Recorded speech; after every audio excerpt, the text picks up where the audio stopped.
প্রিয় ভিউয়ার্স, আসসালামু আলাইকুম। আমি মেহেদী হাসান আছি আপনাদের সাথে। আজকে দেখাবো আপনাদেরকে ডব্লিউপিসি ইকোডোর। আর এগুলো কিন্তু আপনার 90 কেজি ওয়েট আছে, শুধু লক কবজা ছাড়া। ভাই 90 কেজি ওয়েট? 90 কেজি ওয়েট আছে কিভাবে আপনার। ভাই, এটা কি দিয়ে বানানো ভাই? এটা হলো কাঠের গুঁড়া এবং প্লাস্টিকের গুঁড়া দিয়ে তৈরি করা।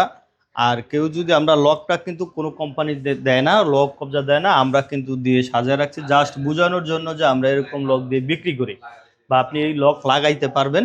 এটার দাম যদি আপনি লক কবজা সহকারে নেন, এটার দাম পড়বে 22,000 টাকা। লক কবজা ছাড়া যদি নেন, এটার দাম পড়বে আপনার মাত্র 18,500 টাকা। একটা আছে সেম দাম 18,500 টাকা, এটার দাম একটু বেশি। এটা হলো RFL কোম্পানির, এটার দাম পড়বে 22,000 টাকা। একটা আছে 20,000 টাকা। এরকম কিন্তু আমাদের এখানে অনেক ধরনের ডোর রয়েছে। তার দেরি না করে চলে আসুন আমাদের ইগল এজেন্সিতে। আর কেউ যদি সরাসরি অনলাইনে অর্ডার করতে চান, সেক্ষেত্রে স্ক্রিনে দেওয়া নাম্বারে যোগাযোগ করলেই হবে।